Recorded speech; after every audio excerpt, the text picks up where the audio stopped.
Bible గ్రంథంలో పాత నిబంధన పుస్తకాల్లో చివరి పుస్తకం పేరు ఏంటండి? ఎన్నో పుస్తకం అది?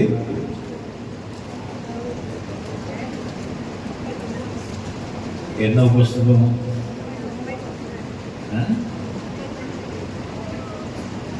69 అని కొంతమంది, 29 అని కొంతమంది. పాస్టర్ గారు చెప్తున్నారు 39. దేవుని స్తోత్రం, హల్లెలూయా.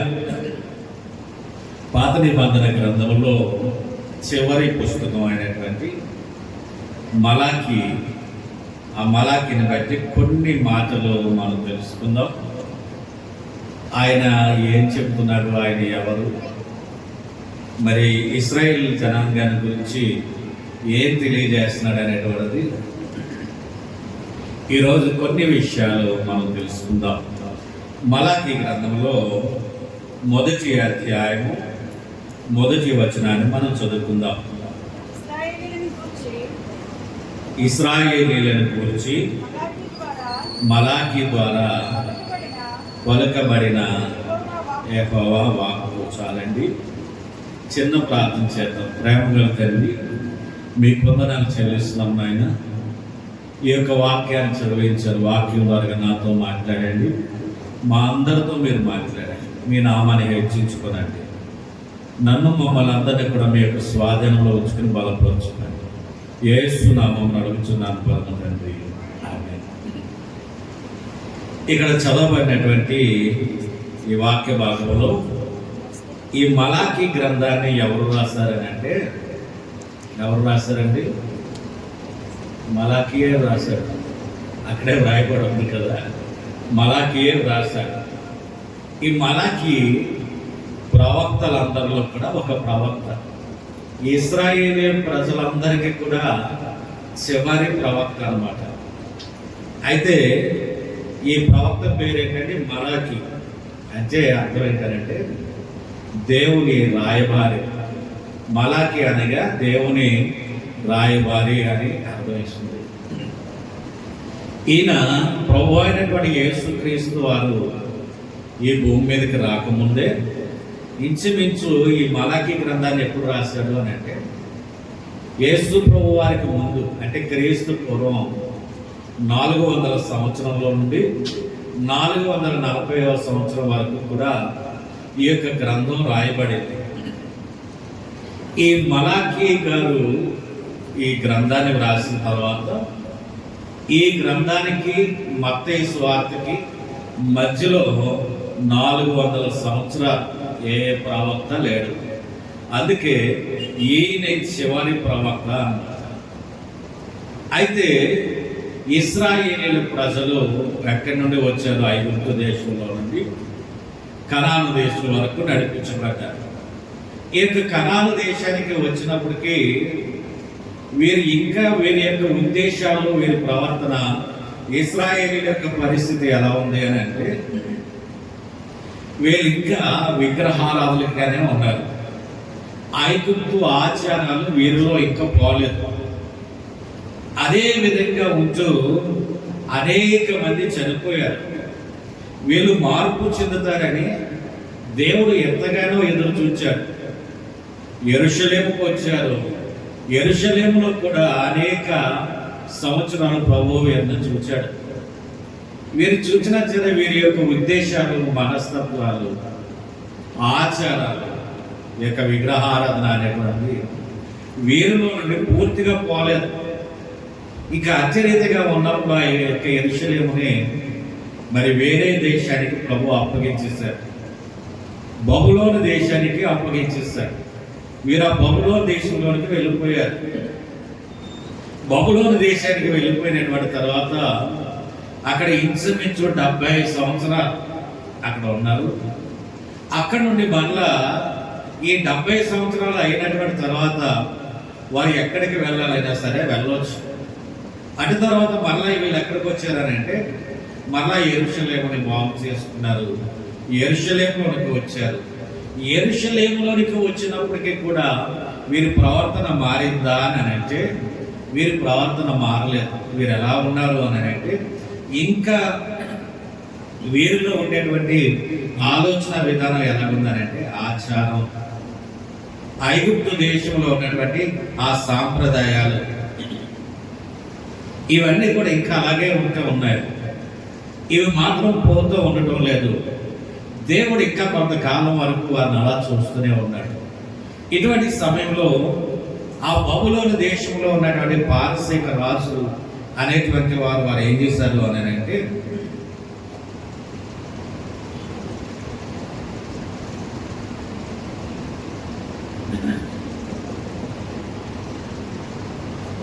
పారసీక దేశంలో ఉన్నటువంటి ఆ రాజులు కొంతమంది గవర్నర్ని ఏర్పాటు చేస్తారు. ఎక్కడనంటే యోధా దేశంలోను, యెరూషలేము దేశంలో కూడా ఇశ్రాయేలుల ప్రజల మీద అధికారులుగా ఉండటానికి ఈ యొక్క పారసీక గవర్నర్లు ఏర్పాటు చేస్తే, ఆ గవర్నర్లు ఈ యొక్క ఇశ్రాయేలీల ప్రజలను చాలా వరకు అనగదొక్కుతూ ఉన్నారు. ఈ విధంగా అనగదొరుకుతూ ఉన్నటువంటి సమయంలో అక్కడ ఉన్నటువంటి మలాకి భక్తుడు, ప్రవక్త అనేటువంటి ఆయన, ఎందుకు మన దేశం ఇలాగైపోయింది, దేవుడు మనల్ని విడిచిపెట్టేస్తాడా, అసలు ఏ కారణం చేత ఇశ్రాయేలు ప్రజలందరూ ఒక పుట్టగొకలు చెట్టుగొకలు ఎలాగైపోతారో అలాగా ఆ దేశంలో ఉంటున్నారు, కానీ అటు ఇటు చెదిరిపోయి ఉన్నారు. ఏమై ఉంటుంది వీళ్ళ పరిస్థితి? ఆయన ప్రార్థన చేస్తూ ఉండగా ప్రభువు వారితో మాట్లాడుతూ ఉన్నాడు. ఏమని మాట్లాడుతూ ఉన్నాడు అని అంటే, ఈ యొక్క ప్రజలు దేవుని మాటను వినకుండగా దేవునికి దూరస్తులుగా ఉన్నారు. ఆ మొదటి వచనంలోనే చదవండి, ఆ రెండవ వచనం చదువుదాం ఒకసారి. యెహోవా సెలవిచ్చినదేమనగా, నేను మీ ఎడల ప్రేమ చూపి ఉన్నాను, అయితే మీరు ఏ విషయమందు నీవు మా ఎడల ప్రేమ చూపితివి.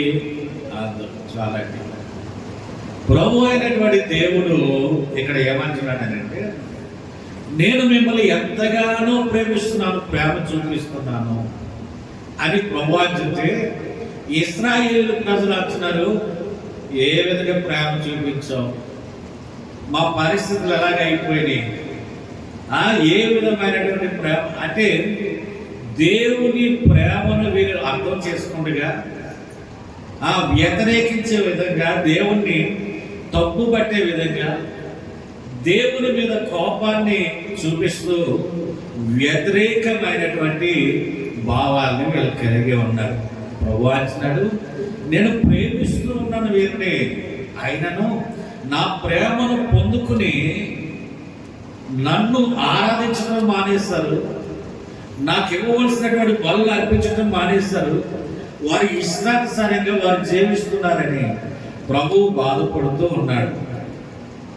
అయితే ఈ ప్రజలు యెరూషలేములోనికి వచ్చినటువంటి తర్వాత కూడా దేవుని మందిరంలో ఆరాధించాలి, స్తుతించాలి, దేవునికి బలులు అర్పించాలి, కాబట్టి చేద్దాం అనే ఉద్దేశంతో వీరు యెరూషలేములో ఆ ప్రీస్ట్స్ అనేటువంటి వారు ఉన్నారు, పూజారులు అంటే యాజకులు, పనిచేసేవారు, సంఘస్థులు, విశ్వాసులు, వీళ్ళందరూ కూడా ఏ విధంగా ఉన్నారని అంటే, ఒక కమిట్మెంట్తో, ఒక బాధ్యతగా వారు దేవుని పట్ల ఉండటం లేదు. అంటే వారు ఎలా ఉంటున్నారని అంటే, ఏదో ఉపదేశించామా లేదా, ఏదో ఆ పని చేసామా లేదా, ఏదో ఆ బలి ఇచ్చామా లేదా, ఈ యొక్క ఉద్దేశాన్ని కలిగి మీరు చేసేటువంటి తప్పులు ఏం చేస్తున్నారని అంటే,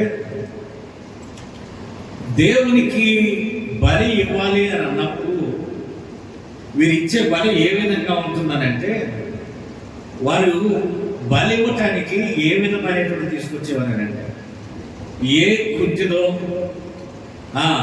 ఏ తెగులు కలిగినటువంటిదో, ఏ పనికిరానటువంటిది ఉందో ఆ గొర్రెలను తీసుకొచ్చి బలి చేసేవారు. దానికి కూడా యాజకుడు ఏం చేసేవాడంటే, పర్లేదు ఏదైతే ఏముందో ఇచ్చారు కదా, బలి ఇచ్చారు కదా, ఈ విధంగా యాజకుడు చేస్తూ ఉండేవాడు. విశ్వాసులు కూడా ఎలా తయారయ్యారని అంటే, యాజకుడు మనం ఏది ఇచ్చినా ఆయన ఒప్పుకుంటాడు, ఏం పర్వాలేదు, మనం ఇచ్చామా, బలి ఇచ్చామా లేదా అనేటువంటిది చాలు. ఏ విధమైన ఆలోచన. ఇక రెండోది మనం చూస్తే దేవుని మందిరానికి వెళ్ళామా లేదా, రెండో ఆలోచన. మూడవది కానుక ఇచ్చామా లేదా. ఎలా ఇస్తే దేనికి, ఎందుకు, అసలు ఇచ్చామా లేదా కానుక, ఏ విధమైన ఆలోచన. అంతేకాకుండా వివాహాలు చేసుకుని కొంతకాలం అయినటువంటి తర్వాత భార్యను విడిచిపెట్టేయటం, విడాకులు తీసుకోవటం, మరొకరితో వారు వెళ్ళిపోవటం. ఈ విధమైనటువంటి పరిస్థితులలో ఇశ్రాయేలీయుల పరిస్థితి ఎలా ఉందని అంటే పూర్తిగా దేవునికి కోపం కలిగించే విధంగా ఇశ్రాయేలు ప్రజలు పూర్తిగా మారిపోయారు. వీళ్ళ యొక్క ఉద్దేశాలు ఎలా ఉంటున్నాయనంటే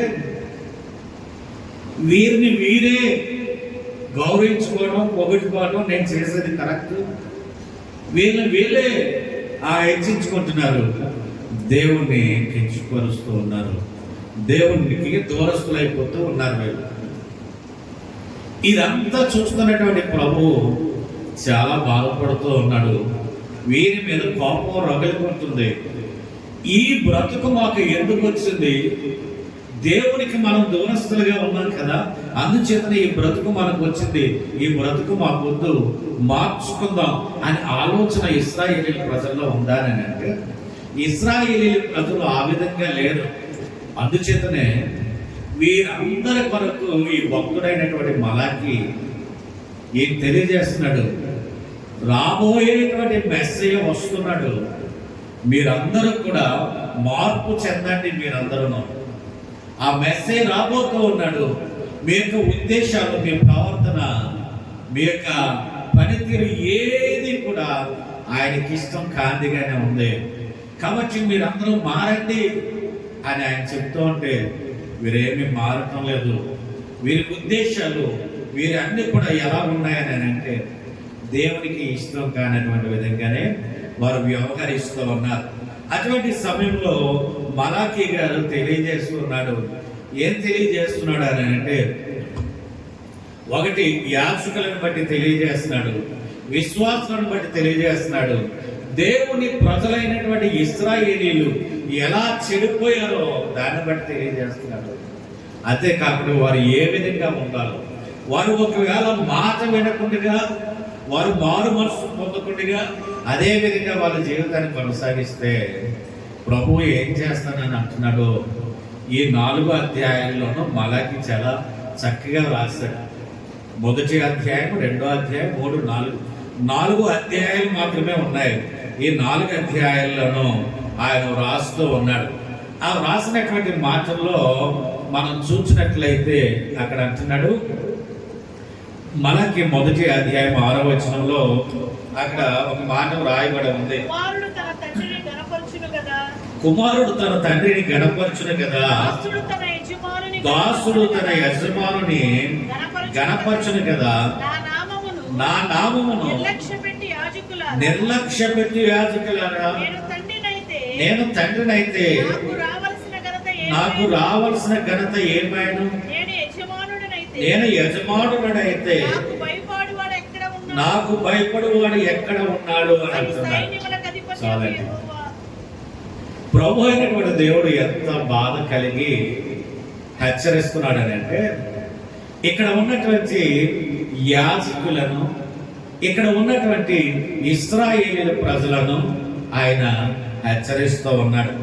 ఏమని హెచ్చరిస్తున్నాడు ఇక్కడ అని అంటే, నా నామమును నిర్లక్ష్య పెట్టి యాజకులారా, నేను తండ్రినైతే నాకు రావాల్సిన ఘనత ఏమాయనో అంటున్నాడు.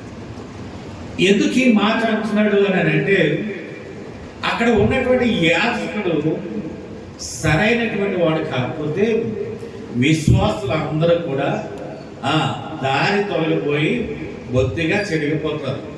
అందుచేతనే ఇక్కడ ఉన్నటువంటి యాజకుడు ఏ రకంగా ఉన్నాడు అని అంటే దేవుని ఏ విధంగా ఆరాధించాలి, ఏ విధంగా స్తుతించాలి, ఆయనకి ఇవ్వవలసినటువంటి ఘనత ఏ రకంగా ఇవ్వాలి, ఇవన్నీ కూడా యాజకుడు విశ్వాసులకు నేర్పించాలి. ఇక్కడ ఈయన ఆ విధంగా నేర్పిస్తున్నాడు అని అంటే ఆ విధంగా నేర్పించడం లేదు. ఎలా ఉన్నాడు అని అంటే మనం చెరగొని ఎక్కడికో వెళ్ళిపోయాం, మరలా అక్కడి నుండి మన దేశానికి వచ్చాం, మన దేశంలో ఏదో బ్రతుకుతున్నాం, ఏదో ఆరాధిస్తున్నామా లేదా, మందిరానికి వెళ్తున్నామా లేదా, ఏదో వాక్యం చెప్తున్నామా లేదా, విశ్వాసం ఎలా పోతే మనకి ఎవరి గొర్రెల కాపరి ఆ గొర్రెలను సరి అయినటువంటి ఆ యొక్క ప్రాంతానికి తీసుకెళ్ళి మేపుతాడా, లేకపోతే గొర్రెలు నాశనం అయిపోయే ప్రాంతానికి తీసుకువెళ్ళి మేపుతాడా అని మనం ఆలోచన చేస్తే ఎక్కడ తీసుకెళ్తాడండి? ఎక్కడైతే దానికి సరి అయినటువంటి ఆహారం దొరుకుతుందో ఆహారాన్ని ఆ గొర్రెలు కావాలి పెడతాడు.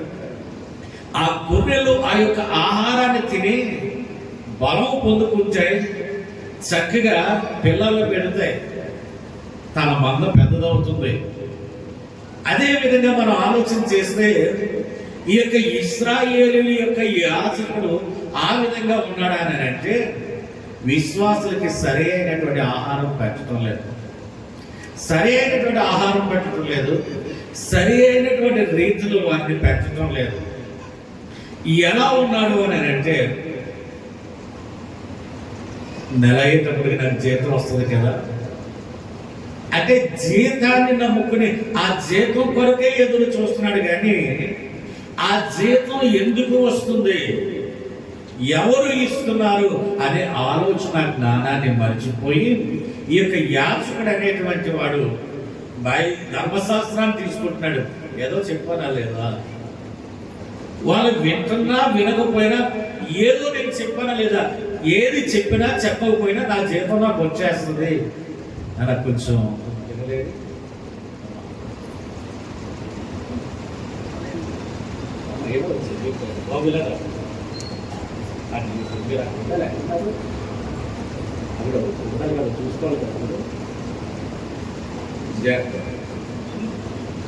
వారు మా చిన్నప్పటి నుండి కూడా మాకు బాగా తెలుసండి. మా నాన్నగారు కుటుంబానికి వైద్యం చేసేవారు. ఒకసారి వారి నాన్నగారు చనిపోతారని వైద్యులు చెప్తే వారు తీసుకొచ్చి ఇంకా ఇంటి దగ్గర పెట్టారు. ఇంకా ఆయన కొన్ని గంటల్లో చనిపోతాడని వైద్యులు చెప్తే వారి భర్త గారు మా దగ్గరకు వచ్చి మాట్లాడారు. అప్పుడు నాన్నగారు చనిపోయారు. చనిపోయినప్పుడు మేము వైద్యం చేయరు కానీ ప్రార్థన చేస్తామని అన్నారు. సరే బాబు ప్రార్థన చేయండి అని అంటే ఆ రోజున మీరు ఏ దేవతని ఆరాధించవద్దు, ఆ రోజు నేను వస్తాను అని చెప్పాను వారి ఇంటికి. సరే బాబు అని అన్నారు. ఈ రోజంతా మీరు ఏ దేవతలను ఆరాధిస్తారో ఆ దేవతను ఆరాధించండి. వారు ఒకవేళ మీ నాన్నగారిని బాగు చేస్తే మీరు వారిని ఆరాధించండి, రేపటి దినం నేను వస్తాను, ఎవరిని ఆరాధించొద్దు, అగరబత్తి కానీ ఏది కూడా వెలిగించొద్దు, ప్రార్థన చేసి వస్తానని చెప్పినప్పుడు సరే అన్నారు. ఆ మరుసటి రోజు నేను వెళ్ళాను.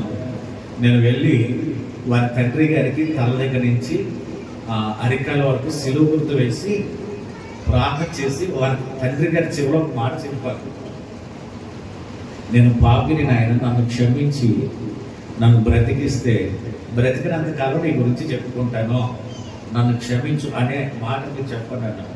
ఎందుకంటే పారాలసిస్ వచ్చింది, కాలు చెయ్య నోరు పడిపోయింది, పెద్ద పెద్ద వైద్యులు అందరూ చనిపోతారని చెప్తే వారు ఇంకా అలా విడిచిపెట్టేసారు, ఇంటికి తీసుకొచ్చి చనిపోతారని ఎదురు చూస్తూ ప్రార్థన చేశాను. కరెక్ట్గా బుధవారం వెళ్ళాను. బుధవారం సాయంత్రం కదా, బుధవారం సాయంత్రం వారి తండ్రి గారికి ప్రార్థన చేసి చెవులో మాట చెప్పి నూనె రాసి ఇంటికి వచ్చేసారు. ఆయనకి మాట రావడం లేదు, చూపేలా ఉంది, అన్నిలాగా ఉన్నాయి. అటు సమయంలో ఇంటికి వచ్చిన తర్వాత మరుసటి రోజు నాకు ఏ విషయం చెప్పలేదు. ఆ 3వ రోజు శుక్రవారం దేవుని మందిరంలో ఇదే చోట ప్రార్థన జరుగుతుంది. ప్రార్థన జరుగుతుంటే వారి తండ్రి గారు ఒక చిన్న పాపం తీసుకుని ఇక్కడికి వచ్చి నిలబడ్డారు. దేవుని స్తోత్రం, హల్లెలూయా. నేను అంటున్నాను, తాతయ్య గారు మీరు ఏం చెప్పారంటే ఏంటంతా వెళ్ళి బాబు, ఈ చెయ్యి పని చేసేది కాదు కదా, చెయ్యి పని చేస్తుంది, ఈ ఏలు అసలే పని చేయదు, ఏలు పని చేస్తుంది, నాకు నోరు వచ్చింది, నాకు కాళ్ళు వచ్చినాయి అని ఆయన ఇక్కడే సాక్ష్యాన్ని చెప్పినటువంటి మహానుభావుడు ఎవరంటే వారి తండ్రి గారే. ఇప్పుడు మరి సడన్గా వాళ్ళు మన మధ్యలో వచ్చారు కాబట్టి చెప్తూ ఉన్నాను. అటు తర్వాత వారి ఇంటి దగ్గర ఒక చక్కటి మీటింగ్ పెట్టుకుని వచ్చిన వారందరికీ భోజనాలు పెట్టి మాకు వస్త్రాలు కూడా పెట్టి కానికిచ్చారు. అప్పటి నుంచి అమ్మ చెప్పాం, అప్పుడప్పుడే ఒకసారి వస్తున్నారు తల్లి గారు, ఒకసారి రాలేకపోతున్నారు. వారి పేరు సత్యవతి గారు. మరి వారి కొరకు మీరు అందరూ కూడా ప్రార్థన చేయాలని మనం చేస్తున్నాం. దేవుని స్తోత్రాలు తెలుస్తున్నాం. హల్లెలూయా. దేవుడు చేసినటువంటి ఆశ్చర్యకార్యం, చనిపోతాడు అన్నటువంటి వారిని దేవుడు బ్రతికించాడు. వారి తండ్రి గారే. ఇంతకు ముందు కూడా నేను ఒకసారి చెప్పాను. దేవుని స్తోత్రాలు చెల్లించుదాం. హల్లెలూయా. ఇశ్రాయేలీయుల పరిస్థితి బహుభారంగా ఉన్నటువంటి ఆ యొక్క సమయంలో అంటున్నాడు ప్రభు, ఏమంటున్నాడండి? నా నామమును నిర్లక్ష్య పెట్టు యాజకులారా, నేను తండ్రినైతే నాకు రావాల్సినటువంటి ఘనత నాకు ఇవ్వటం లేదు. మీరు నాకు రావాల్సినటువంటి ఘనత నాకు ఇస్తున్నారా? ఎవరికి ఇస్తున్నారు అని అంటే, నేను దేనినైతే చేయొద్దు అని అన్నానో అదే పనిని మీరు చేస్తున్నారు. నేను దేనినైతే ఇష్టపడనో దానిని మీరు ఇష్టపడుతున్నారు. వాటికి మీరు బలులర్పిస్తున్నారు. నాకు చెందవలసినటువంటి మహిమ వాటికి చెందే విధంగా మీరు ప్రవర్తిస్తున్నారు. ఇక్కడ నన్ను చాలా నిర్లక్ష్య పెడుతూ ఉంటారు. అంతేకాకుండా ఇంకా ఏం చేస్తున్నారు? నాకు రావాల్సినటువంటి ఘనత, ఇవన్నీ కూడా ఏమైపోయినాయి? మిమ్మల్ని ఎక్కడో ఒక ఐగుప్తు దేశంలో నుండి నేను మిమ్మల్ని బయటకు తీసుకువచ్చాను. అనేక కష్టాలు వస్తే నేను మిమ్మల్ని పోషించాను. మీకు ప్రతి విషయంలో కూడా మిమ్మల్ని ఆదరించాను. మీ కుటుంబాలను దీవిస్తూనే ఉన్నాను. మీ వెనక సైన్యం వస్తున్నప్పుడు నేను అక్కడ నిలబడ్డాను. ఆ సైన్యం నుండి రక్షించాను. పగటి పూట ఒకవేళ భయంకరమైనటువంటి ఎండలో మీరు ఆ వేడికి తాళలేక చనిపోతారని నేను మేఘస్తంభంగా అక్కడ నిలబడి చల్లని వాతావరణాన్ని వచ్చి నేను మిమ్మల్ని నడిపించాను. అరణ్యంలో మిమ్మల్ని పోషించాను. అనేక విధాలుగా నేను మీకు సహాయం చేస్తే ఇప్పుడు నిర్లక్ష్యమైన స్వభావం కలిగి నాకు చెందవలసినటువంటి ఘనత కానీ మహిమ కానీ నాకు రాకుండా మీరు ఈ విధంగా చేస్తున్నారు. ఏమైపోయింది? మీ పరిస్థితులు ఏమైపోయింది? మీ బ్రతుకెందుకు ఇలాగైపోయింది అని దేవుడు బాధపడుతూ ఉన్నాడు. అంతేకాదు, ఆ ఒక్క విషయంలో బాధపడుతున్నాడు అని అంటే, యాజకులారా మీరు ఏంటి ఇలాగైపోయారు? మీరు ఎవరికి మహిమ తీసుకురావాలి? మీరు అయితే మీరు ఎవరికి ఘనతను తీసుకొస్తున్నారు? నేను మిమ్మల్ని ఏర్పాటు చేసుకున్నాను, నన్ను మీరు మహిమపరచాలి, మీ ద్వారాగా విశ్వాసులందరూ నన్ను మహిమపరచాలి. అయితే మీ ద్వారాగాను విశ్వాసుల ద్వారా కూడా నాకు మహిమ రాకుండా ఎందుకు మీరు అలాగే అయిపోయారు? మీ బ్రతుకులు ఎందుకు ఈ విధంగా తయారైనాయి? దేవుడు బాధపడుతూ, అంతేకాదు నాకు ఇవ్వవలసినటువంటి బలులు కూడా ఏ విధమైనటువంటి ఇస్తున్నారు మీరు? చూడండి, మలాకీ గ్రంథంలోనే అంటున్నాడు, అర్పణలు ఏ విధంగా ఇస్తున్నారు? 1వ అధ్యాయము 13వ వచనంలో మనం చూస్తే అక్కడ వ్రాయబడి ఉంది, అయ్యో ఎంత ప్రయాసం అని చెప్పి ఆ బల్లను తృణీకరించుచున్నాడని ఆయన సెలవిచ్చుచున్నాడు. యెహోవా వాక్కు, మరియు దోచబడిన దానిని, కుంటి దానిని, తెగులు దానిని మీరు తెచ్చుచున్నారు. ఎలాగునని మీరు నైవేద్యములు చేయుచున్నారు. మీ చేత నేనిటి దానిని అంగీకరించున్నా. చాలండి. ప్రభు అయినటువంటి దేవుడు అంటున్నాడు, మీరు నాకు బలులు ఇస్తున్నారు, మంచిదే, కానీ ఏ విధమైనటువంటి బలు ఇస్తున్నారు? నాకు ఏ తెగులు ఉన్నటువంటి దాన్నో, కుంటిదాన్నో, గుడ్డిదాన్నో తీసుకొచ్చి నాకు ఏ విధంగా బలులు ఇస్తున్నారు? అయినా నేను ఇలా బలి ఇవ్వండి, ఇటువంటి ఇవ్వండి అని నేను ఎప్పుడైనా చెప్పాను?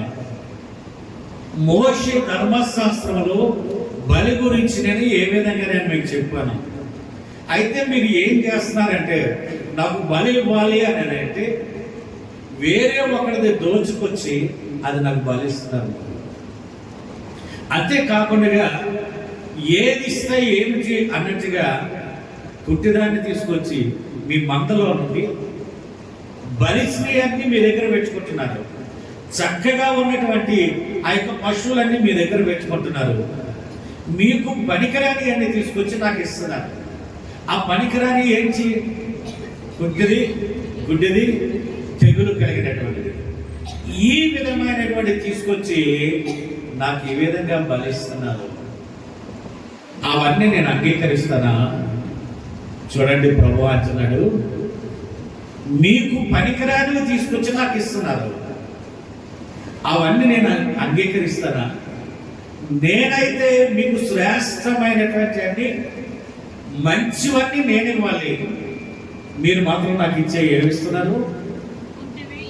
ఎందుకు పనికిరానివి మీరు ఇస్తున్నారు? నేనేమో మీకు పనికొచ్చేది. మీ పిల్లలు గర్భవతులుగా ఉన్నప్పుడు, మీరు గర్భవతులుగా ఉన్నప్పుడు నేను ఏ గుజ్జివో తెగులు చేత ఉన్నటువంటి బిడ్డలను కనుక నేను మీకు ఇస్తే మీరు ఎంత అల్లారిపోతూ ఉంటారు. నేను అటువంటి నేను మీకు ఇస్తున్నానా? మంచి బిడ్డలను నేను మీకు ఇస్తున్నాను. అయితే మీరు నాకు ఇచ్చేటువంటివి మంచివి ఇస్తున్నారా, చెడ్డవి ఇస్తున్నారా అని అంటే, చెడ్డవి మీకు అవసరం లేనటువంటివి, పనికిరానటువంటి అవన్నీ తీసుకొచ్చి నాకు ఇస్తున్నారు. ఇవి నేనేమన్నా అంగీకరిస్తానా అని ఆయన తెలియచేస్తూ వాళ్ళకి మళ్ళా రిపీట్ చేస్తున్నాడు. మోషే ధర్మశాస్త్రంలో నేను ఎటువంటివి కోరుకున్నానో, ఎటువంటి ఇమ్మన్నానో అది ఒకసారి మీరు ఆలోచన చేయండి అని ఆయన తెలియజేస్తూ ద్వితీయోపదేశకాండం 15వ అధ్యాయము 21వ వచనములో ఆయన తెలియజేస్తున్నాడు. చూడండి, ద్వితీయోపదేశకాండం 15వ అధ్యాయము 21వ వచనం.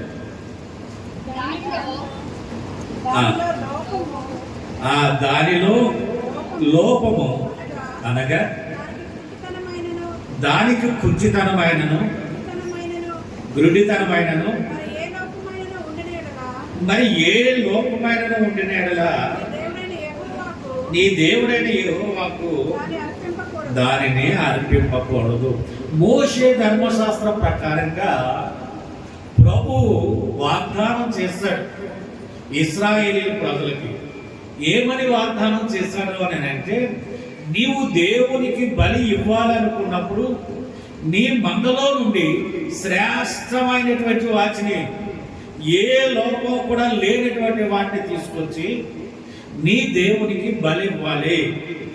అయితే ఆ బలి ఇచ్చేటువంటి దాంట్లో ఏముండకూడదంటండి?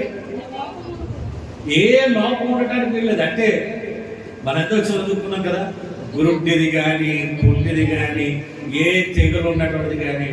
చూడండి, కొంతమంది ఏం చేస్తారంటే బలిచ్చినప్పుడు కోడి పెట్టనుకుందాం, ఇది మొన్నటి నుంచి కూడా సరిగ్గా ఏం తినటం లేదు, ఏం తాగటం లేదు, రేపో మామ చచ్చిపోయేదల్లా ఉంది, దీన్ని బలిచ్చేయండి అంట. దేవునికి అటువంటిది బలి ఇవ్వచ్చా? ఇక్కడ ఇశ్రాయేలీయుల ప్రజలు చేసేటువంటి పని ఏంటనంటే, ఇది పనికిరాదు. మన మందలో ఉన్నటువంటి మందలో బాగా పాడైపోయింది, ఏముంది? పలానాది, ఈ లోపం ఉంది, ఇది మనకు పని చేయదు, అమ్మిన డబ్బు రాదు, ఇది దేవునికి ఇచ్చేద్దాం. ఇక పనికిరానివన్నీ కూడా తీసుకొచ్చి దేవునికి అర్పణగా వాళ్ళు ఇస్తూ ఉన్నారు. అయితే ప్రభు అంటున్నాడు, ఈ అర్పణ నేను అంగీకరిస్తానా అంటున్నాడు. అంగీకరించడు. కారణం ఏంటంటే, ఇచ్చే అర్పణ అనేటువంటిది సంతోషంగా ఇవ్వాలి. ఎందుకు సంతోషంగా ఇవ్వాలి? వీటన్నిటినీ ఇచ్చింది ఆయనే. వీటన్నిటిని జాగ్రత్తగా కాపలా కాసుకోవాల్సినటువంటిది, వాటన్నిటిని జాగ్రత్తగా చూడగలిగే జ్ఞానాన్ని నాకు ఇచ్చింది ఆయనే. ఆయనే కనుక నాకు కళ్ళు ఇవ్వకపోయినా, చెవులు ఇవ్వకపోయినా, మాట రాకుండా ఒకవేళ చేసినా, ఈ మందను నేను ఎలా పోషించగలను? ఇంత మంద ఉంటుందా? నేను ఎందుకు పనికిరాని వాడిని అయిపోదు. నేను దేవుడు నాకు కళ్ళని ఇచ్చాడు చూడటానికి, చెవులను ఇచ్చాడు వినటానికి, నోటిని ఇచ్చాడు మాట్లాడటానికి. కాబట్టి దేవుడు ఇచ్చినటువంటి జ్ఞానము చేత ఈ మందను జాగ్రత్తగా మేపుతున్నాను, వారికి సరి అయినటువంటి ఆహారాన్ని పెడుతున్నాను. అవి తిని బలము పొంది పిల్లలను పెడుతున్నాయి. మంద ఇంకా పెద్దదవుతుంది. ఈ మంద పెద్దదవుతుంది అని అంటే, ఈ మంద బలముగా ఉంది అని అంటే, దేవుడు నాకు ఇచ్చినటువంటి ఆ జ్ఞానాన్ని బట్టి వాటిని ఎలా పోషిస్తున్నాను. కాబట్టి ఈ జ్ఞానాన్ని ఇచ్చినటువంటి దేవునికి, ఈ చూపుని, మాటని, వినికిని, ఈ యొక్క శరీర అవయవాలు పనిచేసే విధంగా చేసిన ఆ దేవునికి నేను కానుక ఇవ్వాలి అని సంతోషముగా దానిలోనికి వెళ్ళి, దానిలో ఏదైతే బలిసినది ఉందో, ఏదైతే ఏ లోపం లేకుండా చక్కటి ఉన్నాయో అవి తీసుకుని వచ్చి వీళ్ళు ఏం చేయాలండి? దేవునికి బలి ఇవ్వాలి, అర్పణగా ఇవ్వాలి. కానీ వీళ్ళు చేసేటువంటిది ఏం చేస్తున్నారు అని అంటే, వీళ్ళు సంతోషంగా దేవునికి అర్పణ ఇవ్వట్లేదు. వీరు సంతోషంగా ఆ దేవునికి బలి ఇవ్వట్లేదు. ఏదో ఇస్తున్నామా లేదా అనేటువంటి విధంగా ఇశ్రాయేలు ప్రజలు దేవునిపై నిర్లక్ష్య స్వభావాన్ని చూపిస్తూ ఉన్నారు. అంటే వారి ఉద్దేశం ఏంటంటే, ఏది ఇచ్చినా పర్లేదు, మనం ఎలా ఉన్నా పర్లేదు, ఏం మాట్లాడినా పర్లేదు, ఏది చూసినా పర్లేదు, ఏ విధంగా వ్యవహరించినా పర్లేదు అంటున్నాడు. ప్రభు మలాకి ద్వారాగా మాట్లాడుతున్నాడు, ప్రవచిస్తున్నాడు. ఇశ్రాయేలీల యొక్క పరిస్థితి ఆయన చూచాడు కాబట్టి ఇశ్రాయేలీలలో ఉన్నటువంటి ప్రతి లోపాన్ని ఎత్తి చూపించి మలాకి ద్వారాగా ప్రభు మాట్లాడుతున్నాడు. దేవునికి స్తోత్రాలు చెల్లించుదాం. హల్లెలూయా. అంటే అర్పించేటువంటి అర్పణ సంతోషంగా అర్పించాలి, విలువైనటువంటిదిగా ఉండాలి, అది కృతజ్ఞత కలిగినటువంటిదిగా ఉండాలి, పూర్ణ మనసుతో అది ఇవ్వాలి. దేవునికి స్తోత్రాలు చెల్లిస్తాం. హల్లెలూయా. అలా ఇస్తున్నారా ఇశ్రాయేలు ప్రజలు అని అంటే, అటువంటి మనసే వారిలో లేదు. ఈ రోజున మనం ఆలోచన చేద్దాం. మనము ఇచ్చేటువంటి అర్పణ ఏ మనసుతో ఇస్తున్నాం, ఏ విధంగా ఇస్తున్నాం అనేటువంటిది మనం కూడా ప్రశ్న వేసుకోవాలి.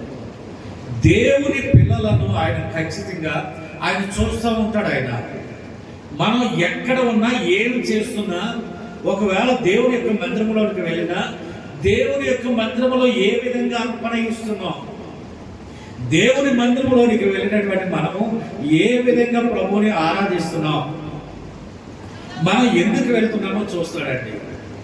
మనం ఎందుకు వస్తున్నాం? దేవుని మందిరానికి ఎందుకు వస్తున్నాం చెప్పండి ఒకసారి. ప్రభువుని ఆరాధించడానికి వస్తున్నాం. ఆరాధించడానికి వస్తున్నటువంటి నీవు ప్రభువుని ఆరాధిస్తున్నావా? ఈ ప్రశ్న మనం వేసుకోవాలి. నేను దేవుని మందిరానికి ఎందుకు వెళ్తున్నాను? ప్రభువుని ఆరాధిస్తాను. అయితే వెళ్ళినటువంటి నేను ప్రభువుని ఆరాధిస్తున్నానా? ప్రభువుని స్తుతిస్తున్నానా? నా ద్వారాగా దేవుని నామము మహిమ పరచబడుతుందా? ఈ ప్రశ్నలు మనం వేసుకోవాలి. దానికి జవాబును కూడా మనమే ఇవ్వాలి. మనం ఎలా ఉంటున్నాము అని అంటే, ప్రశ్న వేసుకుంటున్నాం కానీ దానికి జవాబును ఇవ్వకుండా ప్రశ్న వాళ్ళే మిగిలి చేస్తూ ఉన్నాం. ఆలోచన చేద్దాం. ఇప్పుడు దేవుని మందిరానికి, దేవుని ఆరాధించడానికి వెళ్ళాలి అని మనం వచ్చాం. ఎంతమంది ఆరాధించాం ప్రభువుని? ఎంతమంది మనం ప్రభువుని ఆరాధించాం? ఎంతమంది దేవుని మహిమపరిచాం? ఎంతమంది ఆయనను స్తుతించాం? ఈ 3 ప్రశ్నలు మనం వేసుకుని, నేను ప్రభువుని ఆరాధించానా? నేను ప్రభువుని స్తుతించానా, నా దేవుని మహిమపరిచానా, నేను ఈ మూడు నేను చేశానా? అయితే ఎలా చేశాను? నేను నా ప్రభు మందిరంలో నేను ఆయనను పాటలు పాడుతూ నేను స్తుతించానా? నాకు ఇచ్చినటువంటి అవయవ భాగాలు, ఈ భాగాలు ఆయన కొరకు నేను ఉపయోగించానా?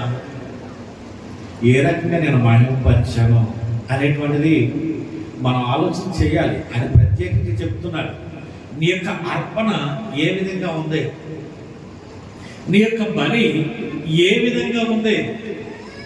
అర్పణ ఇచ్చేవారిని, బలి ఇచ్చేటువంటి వీరందరినీ కూడా ప్రభువు చూస్తున్నాడు. అయితే మనల్ని చూడకుండా ఉంటాడని అంటే మనల్ని చూస్తున్నాడైనా, ఆయన మనల్ని చూస్తున్నాడు. నువ్వు ఎందుకు వెళ్తున్నావు దేవుని మందిరానికి అని అడుగుతున్నాడు.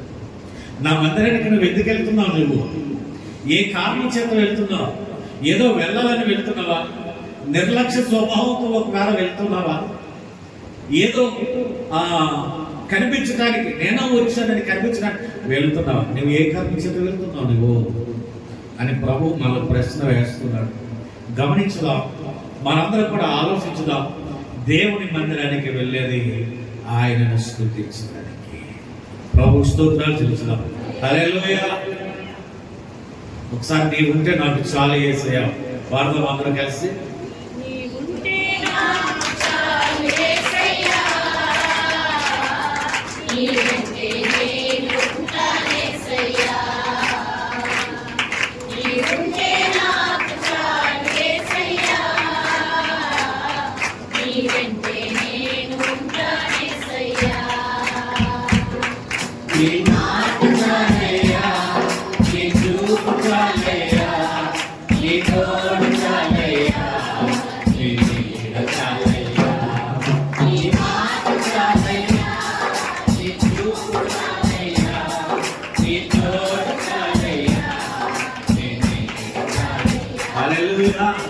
హల్లెలూయా. మనం పాడుతున్నాం, ఆయా నీ వెంట నేను ఉంటాను, నీ మాట అంటే అంతే చాలు, నీ చూపు చాలు, నీ తోడు చాలు. పాడుతున్నాం, మనం పాడుతూ ఉన్నాం. ఆయన మాట్లాడుతూ ఉన్నాడు. నీ మాట చాలు అని మనం పాడుతూ ఉన్నాం. ఆయన మాట్లాడుతున్నాడు మనతో. నేను నా మందిరానికి ఎందుకు వచ్చానని దానికి జవాబు మనం ఇద్దాం. ఒకవేళ ఇప్పటి వరకు దానికి జవాబు నువ్వు ఇవ్వలేదేమో, ప్రభువుని స్తుతించలేదేమో, ఆరాధించలేదేమో, మహిమపరచలేదేమో, నీ అర్పణ సరైనదిగా ఒకవేళ లేదేమో, దాన్ని బట్టి ప్రభువు చాలా బాధపడుతూ ఉన్నాడు. దాన్ని బట్టి ఆలోచన చేస్తూ ఉన్నాడు. ఈ రోజు నుండి మనం దేవునికి అర్పణ ఎలాగివ్వాలండి? ఎలాగివ్వాలి? దేవునికి అర్పణ విలువైనది ఇవ్వాలి, సంతోషంగా ఇవ్వాలి, కృతజ్ఞతతో ఆ యొక్క అర్పణ ఇవ్వాలి. దేవునికి స్తోత్రాలు తెలుసుదాం. హల్లెలూయా. ఒకసారి కానుకలు దైవ సేవకులు చండి భాష గారు నేను లెక్క పెట్టుకుంటాం, మీ కొరకు ప్రార్థన చేస్తాం. దాంట్లో సగాన్ని చిరుగుపోయి కాయలు ఉంటాయి, కొన్ని ఎందుకు పనికిరాని ఉంటాయి. అని అవి తీసి పడేయము. ప్రభువా, ఒకవేళ ఇదే కాగితం ఉందేమో వాళ్ళ దగ్గర, మరొకటి లేదేమో, వారిని క్షమించు. ఈ అర్పణకు బదులుగా మంచి వారికి ఇవ్వండి నాయన. ఒకవేళ లేని పరిస్థితిలో ఇదే ఉండి వేశారేమో, వారిని క్షమించండి అని ప్రార్థన చేసి అవి మేము ఉపయోగిస్తాం. ఎందుకో తెలుసా? మనం వేసినటువంటి అర్పణ ఆయన చూస్తున్నాడు. ఒకవేళ నీకు విలువ లేనటువంటిది, నీకు పనికిరానటువంటిది, చిరిగిపోయినవి వేస్తే నీకు ఇచ్చేటువంటి ఎరువు ఇస్తాడేమో. ఆయన బాధపడుతున్నాడు. నీ బిడ్డలు గర్భవతులుగా ఉన్నప్పుడు వారికి ఒకవేళ కుంచువారిని, గుడ్డివారిని, తెగులు చేత ఉన్నటువంటి వారిని కనుక నీకు ఇస్తే నువ్వు ఎలా ఉంటావు? వాటిని బట్టి సంతోషిస్తావా? నీకు పుట్టినటువంటి పిల్లలు ఏదైనా తెగులతోటి పుట్టితే ఆ బిడ్డలను పట్టుకుని నువ్వు సంతోషిస్తావా, ఏడుస్తావా అంటే కుమిలిపోతావు నువ్వు. ఎందుచేత తెలుసా? గర్భఫలం అనేటువంటిది యెహోవా ఇచ్చేటువంటి బహుమానం. అది బిడ్డలకు కూడా ఆయన ఇచ్చేటువంటి స్వాస్థ్యం అది. ఆయన ఇచ్చేటువంటిది ఏ విధమైన ఇస్తున్నాడంటే చక్కటి బిడ్డలను ఇస్తున్నాడు. శ్రేష్టమైనటువంటి వారిని ఎత్తుకుని నువ్వు ఆనందించే విధంగా అటువంటి వారిని దేవుడు నీకు ఇస్తూ ఉంటుంటే, దేవునికి ఇవ్వవలసినటువంటివి కుంటివి కృండివి తెగులుతో కూడినటువంటి అటువంటి ఇస్తారని ప్రభు బాధపడుతూ ఇశ్రాయేలీయుల ప్రజలను హెచ్చరిస్తున్నాడు. చూడండి, ఇక్కడ అంటున్నాడు 8వ వచనంలో, మలాకీ గ్రంథంలోనే మరి మనం చూస్తే అక్కడ రాయబడి ఉందండి. 3వ అధ్యాయము 8వ వచనం. 3వ అధ్యాయము. మానవుడు దేవుని యొద్ద దొంగిలున అయితే మీరు నా యొద్ద దొంగిలితిరి. చాలండి. ఇక్కడ మనం ఆలోచన చేస్తే ఇశ్రాయేలీయుల ప్రజలను ఉద్దేశించి ప్రభు అయినటువంటి దేవుడు మలాకీ ద్వారా హెచ్చరిస్తున్నాడు. ఏమని హెచ్చరిస్తున్నాడు? ఇప్పుడు మనం చదువుకున్నాం కదండి, మానవుడు దేవుని యొద్ద దొంగిలున అయితే మీరు నా యొద్ద దొంగిలితిరి. దేని విషయంలో మేము నీ యొద్ద దొంగిలితమని మీరందరూ 10వ భాగమును ప్రతిష్ఠితార్పణను ఈయక దొంగిలితిరి. చూడండి, ఇశ్రాయేలీయుల ప్రజలు 10వ భాగాన్ని ఇవ్వకుండా వచ్చినంత వారే ఉపయోగించుకుంటూ, వారే తినేస్తూ, వారి అవసరాలకు ఉపయోగించుకుంటున్న వారందరినీ ప్రభు చూసుకున్నాడు. ప్రభు చూసి మలాకీ ద్వారాగా ఇశ్రాయేలీయుల ప్రజలతో మాట్లాడుతున్నాడు. ఆయన ఏమని మాట్లాడుతున్నాడు? మీరు నా దగ్గర దొంగతనం చేశారు, మీరు నా దగ్గర దొంగతనం చేశారు అని ప్రభు అంటుంటే, ఇశ్రాయేలీయుల ప్రజలు అంటున్నారంట, అయ్యా మేమెప్పుడు దొంగతనం చేసాం? మేము ఏ దొంగతనం చేయలేదే, మేమేం దొంగతనం చేశాము అని అంటే, ప్రభు అయినటువంటి దేవుడు అంటున్నాడు, మీకు వచ్చేటువంటి రాబడి అంతట్లో 10వ భాగాన్ని నాకు ఇవ్వాలి. ఆ 10వ భాగాన్ని నాకు ఇస్తున్నారా అని అంటే, నాకు ఇవ్వకుండా అది కూడా మీరే తినేస్తున్నారు. చూడండి ప్రభు ఎంత బాధపడుతున్నాడు. ఇశ్రాయేలీయుల ప్రజలు చేసినటువంటి పనులు బట్టి దేవునికి కోపం వచ్చి, వారు ఏది చేస్తే వారు బాగుపడతారో, వారి కుటుంబాలు బాగవుతాయో, వారు ఏ విధంగా ఉంటే వారు ఆశీర్వదించబడతారో, ఇవన్నీ ఆలోచన చేసి ప్రభు అయిన దేవుడు వారికి తెలియజేస్తున్నాడు. మీరు నా దగ్గరే దొంగతనం చేస్తున్నారు. అయ్యా మేమేం దొంగతనం చేస్తామండి అని వారంటే, మీరు సంపాదించినటువంటి దాంట్లో నుండి 10వ భాగం అది నాది, అది నాకు ఇవ్వాలి. అది నాకు ఇవ్వకుండా మీరు ఏం చేస్తున్నారనంటే, ఆ 10వ భాగాన్ని దొంగిలిస్తున్నారంటే, నాకు ఇవ్వవలసినటువంటిది కూడా నాకు ఇవ్వకుండా అది కూడా మీరే తినేస్తున్నారు. అందుచేత నా దృష్టిలో మీరు ఎలా ఉన్నారంటే, మీరు అందరూ దొంగలే. కాబట్టి మీరు ఆశీర్వదించబడలేకపోతూ ఉన్నారు, మీరు అభివృద్ధిలోనికి రాలేకపోతూ ఉన్నారు.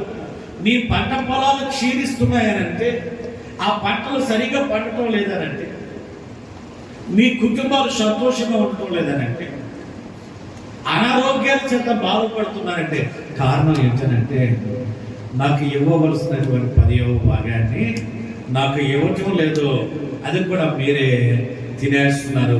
కాబట్టి నా దృష్టిలో మీరు ఎలా ఉన్నారు అని అంటే, మీరు దొంగలుగా ఉన్నారు అని.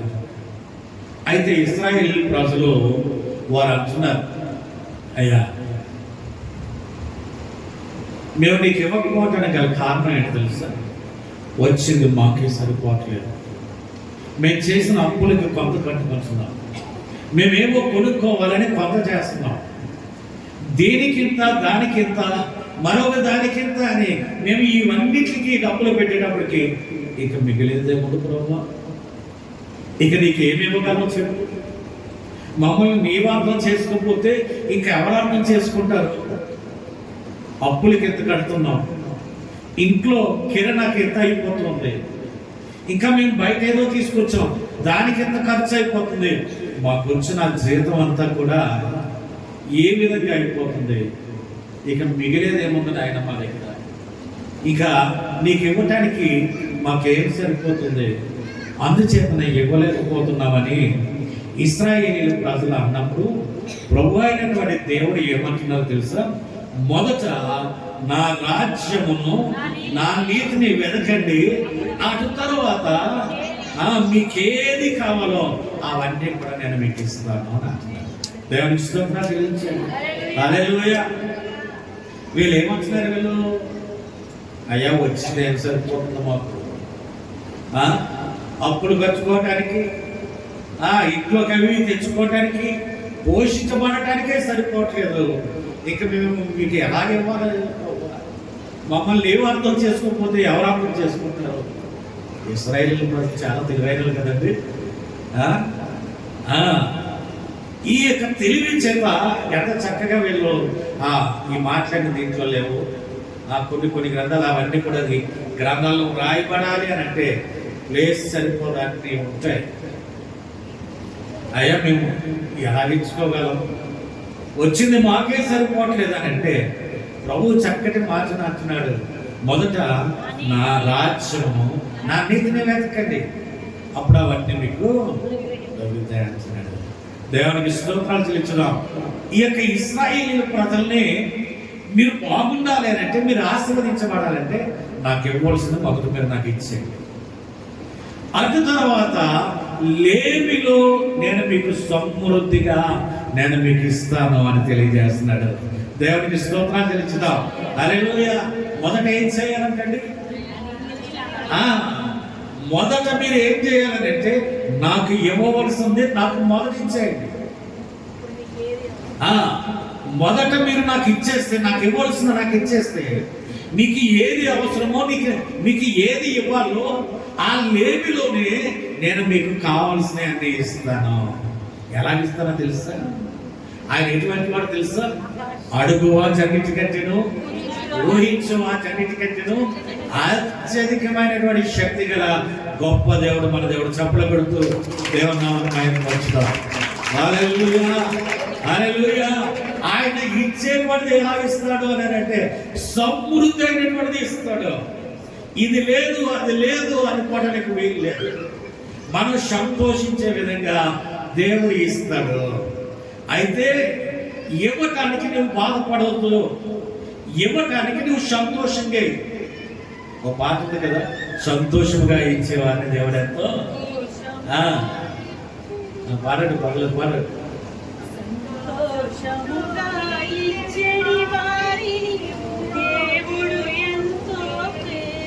దేవుడికి స్తోత్రం. మరి ఎప్పుడు పాడుతున్నారు రాష్ట్రం గారు. దేవుడికి స్తోత్రాలు తెలుస్తాం. హల్లెలూయా. సంతోషంగా ఇవ్వాలి. మొదట ఏం చేయాలంటున్నాడంటే ఆయనకి ఇవ్వవలసినటువంటిది ఆయన మొదట తీసేయాలంటే, నేను అన్ని ఖర్చు పెట్టుకున్న తర్వాత నేను తీస్తాను ప్రభు కంటే రావలేదు. నీకు జీతం వచ్చినటువంటి తర్వాత దానిలో నుండి ₹1 కూడా నువ్వు తీయకుండా, ఏ చోట కానీ ఏ తీయని ఏ దేనికి ఉపయోగించకుండా మొట్టమొదటిది నువ్వు నీ ఇంటికి తీసుకురావాలి. నీ భార్య, నువ్వు, నీ పిల్లలు దాని మీద చేతులు వచ్చి ప్రార్థన చేయాలి. అటు తర్వాత దానిలో నుండి 10వ భాగాన్ని తీసుకు పక్కన పెట్టి ప్రార్థించాలి. మళ్ళా పక్కన పెట్టి, అయ్యా ఈ నెలలో నువ్వు మాకింత, ఈ కానుక నువ్వు మాకు ఇచ్చావు, నీకు వందనాలు. నాకు ఆరోగ్యాన్ని ఇచ్చావు, జ్ఞానాన్ని ఇచ్చావు, పని చేసుకోవడానికి శక్తిని ఇచ్చావు, నీకు వందనాలు.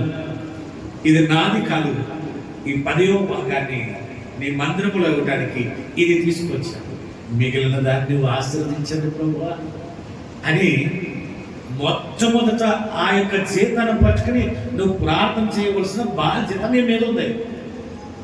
ఆ ప్రార్థన చేసిన తర్వాత అది పక్కన పెట్టి మిగిలిన దాన్ని పట్టుకుని నీ కుటుంబం, నీ బిడ్డలు, నీ భార్య దాని మీద చేతులెత్తి ప్రభువా దీవించండి అని ప్రార్థించాలి. ప్రభా ఇది నీవు మాకు ఈ నెలలో ఇచ్చినందుకు నీకు వందనాలయ్యా అని కృతజ్ఞత భావాన్ని తెలియచేయాలి. అటు తర్వాత దాంట్లో నుండి పంచి పెట్టండి.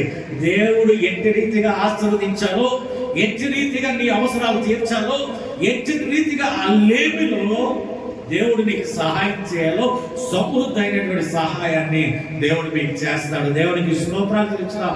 హల్లెలూయా. అది పొందుకున్న వారికే తెలుస్తుంది, పొందుకోలేనటువంటి వారు పొందుకోవడానికి ప్రయత్నం చేయండి. ఉదాహరణ చిన్న మాట నేను తెలియజేస్తాను. సారేపతు విధవరాలకి ఏలియా ఏమన్నాడండి? అమ్మ కొంచెం నీళ్ళు ఇవ్వా అన్నాడు.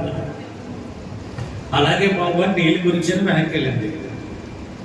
మరలా అంటున్నాడు, అదే చేతిలో ఒక అప్పం తీసుకొచ్చి పెట్టవా అంటున్నాడు. సీరియస్గా వెనక్కి తిరిగింది. ఇప్పటికే కరువు పరిస్థితిలో ఉన్నాం, తినడానికి తిండి లేని పరిస్థితిలో ఉన్నాం, ఉన్నదంతా ఈ వేళతో అయిపోయింది, ఇంకా ఒక్క పూటకు మాత్రమే మిగులు ఉంది, కొంచెమే పిండి ఉంది, కొంచెమే నూనె ఉంది, అది కనుక చేసి తీసుకొచ్చి నీకు ఇస్తే ఇక మేము ఏమైపోతాం?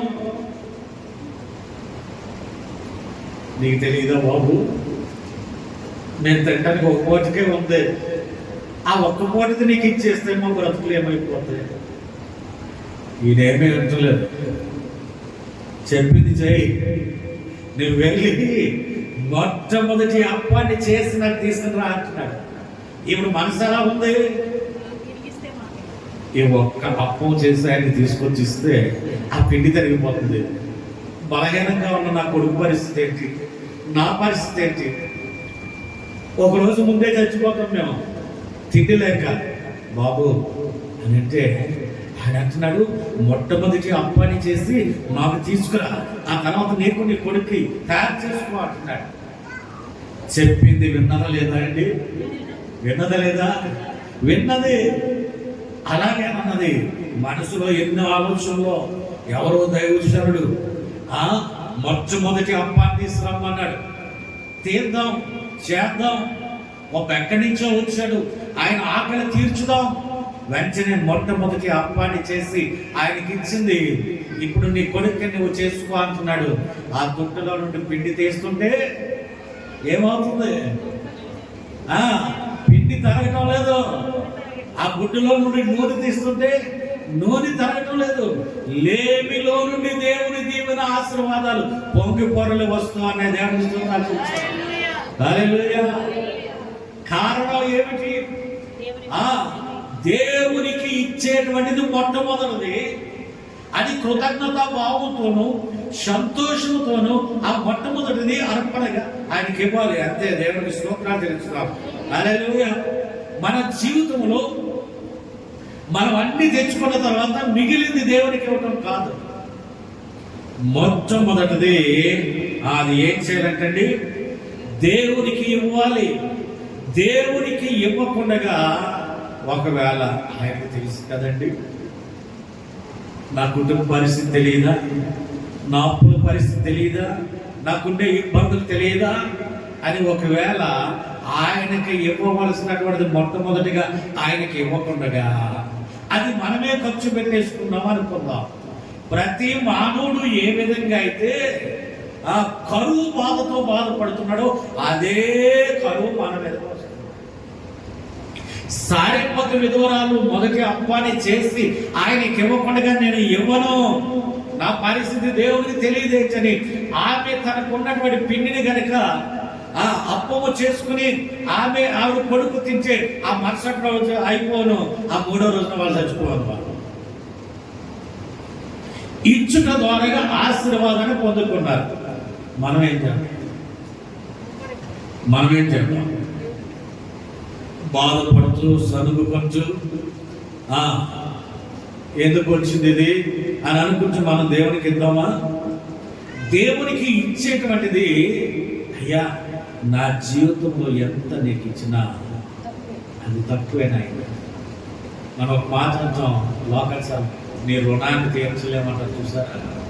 అయ్యా నీకు ఎంత ఇచ్చినా తక్కువేనా? ప్రభావితమైన ఇది సంపాదించాను, ఇది సంపాదించడానికి గల కారణం నీవేనాయన. మానవుడు అనుకుంటాడంటండి, ఎండలో కష్టపడ్డాను, చెమటూర్చాను, నా రెక్కల కష్టము, ఎంత కష్టపడి సంపాదించానో తెలుసా? నేను కష్టపడి సంపాదించి నేను తెచ్చుకుని తింటుంటే దేవుడు ఇచ్చాడు నీకు, దేవుడికి అని అంటున్నాడు ఏంటండి కదండి. అది వచ్చేటువంటి ఆలోచనే ప్రతి మానవునికి. నీవు కష్టపడటానికి నీ చేతులకు శక్తినిచ్చిన వాడు ఎవరు? నీవు చక్కగా అది చూచి ఆ పని చేయడానికి కళ్ళనిచ్చింది ఎవరు? ఈ చెవులనిచ్చింది ఎవరు? ఆ పనిని ఆ విధంగా చేయాలని ఆ జ్ఞానాన్ని ఇచ్చినటువంటిది ఎవరు? దేవుడే. బాబెలు గృహంలో కట్టేటప్పుడు వాళ్ళు అనుకున్నారు దేవుడు కూడా ఏం చేయలేడు అనుకున్నారు. దేవుడు కూడా ఏం చేయలేడు, అంత ఎత్తైనటువంటి గోపురం మనం కట్టేద్దాం అనుకుని బయలుదేరారు, కట్టారు. ప్రభు చూచాడు, పరిస్థితి ఇదా అనుకున్నాడు. అప్పటి వరకు ఒకటే భాష ఉన్నది. ఆ భాష చిలకకి అర్థమయ్యేది, పాములకు అర్థమయ్యేది, జంతువులకు అర్థమయ్యేది. ప్రతి ఒక్కడు ఒకటే భాష. ఆ భాష అందరికీ అర్థమయ్యేది. ప్రభు అనుకున్నాడు, నన్ను కాదని చేస్తారా? నేను నిర్మించిన నా జనులు నన్నే విడిచి వారి ఇష్టానుసారంగా జీవిస్తారా అని అనుకున్నాడు. భాషలు తారుమారు చేస్తాడు. ఇప్పుడు కట్టడి చూద్దాం అన్నాడు. మేస్త్రి అంటున్నాడు, ఒరేయ్ ఆ గంభీరంలో సిమెంట్ వేసి ఎలా తీసుకుంటారా? వాడేం చేస్తున్నాడు అని అంటే అలాగే తలూపి గొనపం తీసుకుని వెళ్తున్నాడు. వాడికి ఎలా అర్థం అవుతుందని అంటే భాష తారుమారైపోయింది. కాబట్టి అప్పటి వరకు గమేలా అడిగితే గమేలలో సిమెంట్ వేసుకేసి తీసుకుని వెళ్ళేవాడు. ఇప్పుడు గమేలాలో సిమెంట్ వేసి తీసుకురామంటే వాడు గొంతులు తీసుకెళ్తున్నాడు, పార తీసుకెళ్తున్నాడు, ఇంకోటి తీసుకెళ్తున్నాడు. ఆ పైన ఉన్నవాడు పైనే ఉంచున్నాడు, కట్టడానికి లేదు. కారణం ఏంటంటే ఒకటి అడుగుతుంటే ఒకటి అడుగుతున్నాడు. వాడికి కోపం వచ్చి ఆ దగ్గర ఏదో అది ఇచ్చి విసిరేస్తున్నాడు. వేలకి మధ్యలో గొడవ, వేలు కొట్టుకించేస్తున్నారు, వేలు తన్నుకించేస్తున్నారు. ఇలాగైతే నేను ఈ పని చేయను అంటాడు ఒకడో, ఇలాగైతే నేను అక్కడికి ఎక్కడంటాడు ఒకడో, నువ్వు ఎక్కకపోతే నేను చేయలేనంటే అంటున్నాడు ఇంకొకడు. ఈ విధంగా కొట్టుకుని తిట్టుకుని తన్నుకుని ఒకడి భాష ఒకడికి అర్థం కాక ఆ దేశం నుండి చల్లా చెదురైపోయారు జనాలు. అప్పుడే ఈ భాషలన్నీ వచ్చినాయి. దేవునికి స్తోత్రాలు తెలుసుకున్నాను. మానవుడు ఏర్పాటువాడండి, దేవుని ముందు ఏర్పాటువాడు, దేవుని జ్ఞానము ముందు ఏర్పాటువాడు, దేవుని జ్ఞానం ముందు ఏర్పాటువాడు అని ఆలోచన చేస్తే దేవుని ముందు మన జ్ఞానం ఎందుకు పనికిరాదు. అందుచేతనే ఆ యొక్క ఇచ్చేటువంటి అర్పణ అది ఎలా ఉండాలి అని అంటే అది చాలా విలువైనదిగా ఉండాలి. దేవునికి ఇష్టమైనదిగా ఉండాలి. దేవునికి స్తోత్రాలు చెల్లిస్తాం. హల్లెలూయా. అంతేకాకుండా ఈ ప్రజలు ఇంకా ఏం చేస్తున్నారు అని అంటే ముగించేస్తున్నాను. వివాహాలు చేసుకుంటున్నారు, భార్యని విడిచిపెట్టేస్తున్నారు, వారి ఇష్టానుసారంగా వారు జీవిస్తున్నారు. చూడండి, మలాకీ గ్రంథము 2వ అధ్యాయము 15వ వచనంలో అక్కడ వ్రాయబడి ఉంది, కొంచెముగానైనను దైవాత్మ నొందిన వారిలో ఎవరును ఇలాగ చేయలేదు. ఒకడు చేసినను ఏమి జరిగిను, దేవుని చేత సంతతి నొందవారినని అతడు యత్నము చేసిన కదా. కాగా మిమ్మల్ని మీరే జాగ్రత్త చేసుకుని యవ్వనమున పెండ్లి చేసుకున్న మీ భార్యల విషయంలో విశ్వాసఘాతకులుగా ఉండబడి భార్యను పరిత్యజించుట నాకు అసహ్యమైన క్రియని ఇశ్రాయేలీయుల దేవుడు యెహోవా సెలవించుచున్నాడు. చాలా అంటే హల్లెలూయా. ఈ యొక్క ఇశ్రాయేలీయుల పరిస్థితి, దేవుని విసర్జించారు, దేవునికి ఇష్టమైన బలి అర్పణ ఇవ్వటం లేదు, దేవునికి ఇవ్వాల్సిన గౌరవాన్ని దేవునికి ఇవ్వట్లేదు. మీరు చేసే పని ఏంటంటే యవ్వన కాలంలో వివాహం చేసుకున్నప్పుడు యవ్వన కాలంలో వారు అందంగా కనిపిస్తున్నారు, వివాహం చేసుకున్నప్పుడు చాలా అందంగా కనిపిస్తున్నారు. ఆ యొక్క అందాన్ని బట్టి వివాహం చేసుకుంటున్నారు. వారు కొంచెం పెద్ద వయసు వచ్చిన తర్వాత, పిల్లలు పుట్టిన తర్వాత, వారు కొంచెం అందం తగ్గినటువంటి తర్వాత వీళ్ళు ఏం చేస్తున్నారంటే వాళ్ళని విడిచిపెట్టేసి ఇంకా అందంగా ఉండే వాళ్ళని చేసుకుంటారు. అంటే వీరికి ఇష్టమైనటువంటి రీతిలో వీళ్ళు ఉంటా ఉన్నారు. ప్రభు అంటున్నాడు, ఈ విధంగా విశ్వాసఘాతకులుగా మీరు ఎందుకు ఉంటున్నారు? మీరు ఇది నాకు ఇష్టం కాని పని మీరు చేస్తూ ఉన్నారు. ఇది అసహ్యమైనటువంటి ఏంటి? భార్యకు విడాకులు ఇచ్చేసి ఇంకొక ఆవుని చేసుకోవటం అనేటువంటిది అది నాకు చాలా అసహ్యమైన పని అని ఇశ్రాయేలీయులకి ఎందుకు ఇలా చెబుతున్నాడు అని అంటే, వారు కళ్ళకి ఇష్టమైంది అనుకోండి, ఆ అమ్మాయిని పెళ్లి చేసుకుంటారు. పెళ్లి చేసుకున్నటువంటి తర్వాత కొద్ది కాలం అమ్మాయితో ఉంటున్నారు. పిల్లలు పుట్టినటువంటి తర్వాత కొంచెం వయసు వచ్చినటువంటి తర్వాత వారి యొక్క అందం కొంచెం తగ్గినటువంటి తర్వాత మరలా వీళ్ళు ఏం చేస్తున్నారంటే, వీళ్ళ కళ్ళకి ఎవరు అందంగా కనిపిస్తున్నారో చూస్తున్నారు. అందంగా కనిపించినటువంటి వారిని వివాహం చేసుకోవడానికి, వారి జీవితంలో పాప కార్యాలు చేయడానికి వీళ్ళు ఏం చేస్తున్నారనంటే, తనని నమ్ముకుని ఉన్నటువంటి తన భార్యని విడిచిపెట్టేస్తున్నారు. ఎందుకు విడిచిపెట్టేస్తున్నారని అంటే, నువ్వెక్కడ అందుకున్నావు, అలా అందుకున్నావు. మరి ఎందుకు చేస్తున్నావు? అప్పుడు అందుకున్నావు, ఇప్పుడు లేవు. ఇప్పుడు నాకు నీవు అవసరం లేదు, నీవు నా ముందు ఎందుకు పనికిరావు, నీవు నేను వేరే వాళ్ళని చూస్తే నేను వాళ్ళని చేసుకుంటాను, ఇదిగో నీకు విడాకులు ఇచ్చేస్తున్నాను. ప్రభు అంటున్నాడు, అది నాకు చాలా అసహ్యమైన పని మీరు చేస్తున్నారు. మీరు ఏం చేస్తున్నారు తెలుసా? మీ భార్య ఎడలో మీరు ఎలా ఉంటున్నారు అని అంటే, అక్కడ రాయబడి ఉంది కదండి, ఏమంటారు? విశ్వాసఘాతకులుగా మీరు ఉంటున్నారు. తన బాధ పెడుతూ ఉన్నారు ఈ యొక్క విషయంలో. మీ బ్రతుకులు ఇలాగైపోయినాయి కాబట్టి నేను మిమ్మల్ని ఆశ్రయించుకుంటున్నాను. దేవుడికి ఇష్టమైన పని ఒకటన్నా వారిలో ఉందా అని అంటే ఏది లేదు. వీళ్ళు చేసే పని ప్రతిదీ కూడా దేవునికి ఆయాసకరమైనది చేస్తూ ఉంటుంటే మలాకి భక్తుని ద్వారాగా మాట్లాడుతూ ఉన్నాడు. అప్పటికి కూడా వీళ్ళు అలాగే ఉన్నట్లయితే మలాకి అంటున్నాడు, అయ్యలారా మీరు మారు మనసు పొందండి, రాబోయేటువంటి మెసేజ్ వస్తున్నాడు, ఆయన ఫలితంగానే మన దగ్గర రాబోతూ ఉన్నాడు, మీరు చేసిన దాన్ని బట్టి తీర్పు రాబోతూ ఉంది, మీరు మార్పు చెందండి అని అంటే మేము ఎలాగే ఉంటాం. మమ్మల్ని ఏమంటాడు, ఎవరేమంటాడు? మేము మార్పు చెందాం, మేము ఇలాగే ఉంటాము, యథావిధిగా మా ప్రయత్నాలు మా పనులు కొనసాగించుదాం అని అంటూ ఉన్నారు. అలా ఉంటున్నట్లయితే ఆయన ఇక్కడికి వస్తాడు. ఆయన ఎలా వస్తాడో తెలుసా? అగ్ని రూపమును దాల్చి వస్తాడు. చూడండి ఒకసారి ఆ మాటను మనం చదువుకున్నట్లయితే, ఆయన ఎటువంటి వాడు అని అంటే 3వ అధ్యాయం 2వ వచనంలో అంటున్నాడు, అయితే ఆయన వచ్చు దినమును ఎవరు సహింపగలరు, ఆయన అగుపడగా ఎవరు ఓర్వగలరు, ఆయన కంసాలి అగ్ని వంటివాడు, చాకలి వాణి సొప్పు వంటివాడు.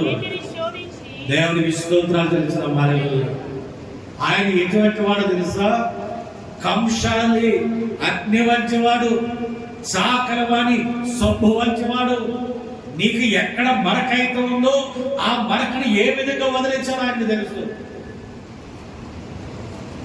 నీవు ఎందుకు అయితే ఆయన మాట వినటం లేదో, నిన్ను ఎలా సరి చేయాలో ఆయన అగ్నిలో నిన్ను కరిగించి నిన్ను ఏ విధంగా మరకించాలో, నిన్ను ఏ విధంగా మళ్ళీ ఒక రూపంలో తీసుకురావాలో అది ఆయనకు తెలుసు.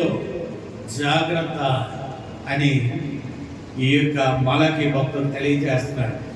నేను మారనండి, నేను ఎలాగే ఉంటానండి, ఎవరికి భయపడండి అనేటువంటి వాళ్ళనే ఎలా మార్చాలో దేవుడికి తెలుసు అంటున్నాడు. ఆయన రాబోతూ ఉన్నాడు. ఆయన వచ్చినప్పుడు కంసాలి వారి అగ్నిలాగా వస్తాడు. ఆయన చాకల వారి సబ్బు, ఆ విధంగా ఆయన రాబోతూ ఉన్నాడు. జాగ్రత్త పడండి అని అంటూ ఉన్నాడు. చూడండి, ఈ 4 అధ్యాయాల్లో కూడా చాలా చక్కటి మాటలు. ఎందుకనంటే ఈ మలాకి తర్వాత 400 సంవత్సరాల వరకు మరలా ప్రవక్త అనేటువంటి వాడు లేడు. అయితే మనం ఆలోచన చేస్తే మరి న్యూ టెస్టిమెంట్ కొరకు, క్రొత్త నిబంధన కొరకు, నూతన నిబంధన బట్టి మలాకి గారు ఏమన్నా ప్రవచించాడా అని అంటే ప్రవచించాడు. ఆయన ప్రవచించాడు. ఏమని ప్రవచించాడు? దేవుడు ఎవరి గురించి ప్రవచించాడంటే అరణ్యంలో కేకలు వేయి ఒకటి శబ్దం అని ఎవరైతే అన్నాడో ఆ బాప్తిస్మం ఇచ్చి యోహాను గురించి ఈ మలాకి గారు ప్రవచించాడు. రాబోయే మెస్సయ్యను గురించి మలాకి ప్రవచించాడు. రాబోయే ఏలియాను గురించి మలాకి ప్రవచించాడు. దేవునికి స్తోత్రాలు చెప్తాను. అవన్నీ అక్కడే ఉన్న మీరు ఇంటికి వెళ్ళిన తర్వాత చదువుకోండి. ఈ 3వ అధ్యాయంలో అవన్నీ కూడా వ్రాయబడి ఉన్నాయి. ఇక్కడ మనం ఆలోచన చేస్తే ఈ మలాకి ఈ 4 అధ్యాయాల్లో కూడా యాజకుడు ఎలా ఉండాలి, విశ్వాసి ఎలా ఉండాలి, అయితే వారు అర్పించేటువంటి బలులు ఏ విధమైనటువంటి అర్పించాలి, అయితే వారి పశువుల మందులో నుండి తీసుకురావాలా, దొంగతనం చేసి తీసుకురావాలా, ఎవడన్నా ఒకటి ఎత్తుకుని తీసుకొచ్చి అది అర్పించాలా అనేటువంటి దాని గురించి ఆయన తెలియజేస్తున్నాడు. 3వదిగా ఏం తెలియజేస్తున్నాడు అని అంటే భార్య పట్ల ఏ విధంగా ఉండాలి. పురుషులైనా స్త్రీలైనా నీ భర్త పట్ల, నీ భార్య పట్ల ఏ విధంగా ఉండాలి, ఏ విధంగా ఉంటే ప్రభువు సంతోషిస్తున్నాడు. ఇవన్నీ ఆ విషయాలు ఆయన తెలియజేస్తున్నాడు. అంతేకాకుండా ఆయన నీతి సూర్యుడిగా ఆయన రాబోతూ ఉన్నాడు అని మలాకి తెలియజేస్తూ ఉన్నాడు. ఆయన ఆ యొక్క విషయాలు ఆయన తెలియజేస్తూ ఉన్నాడు.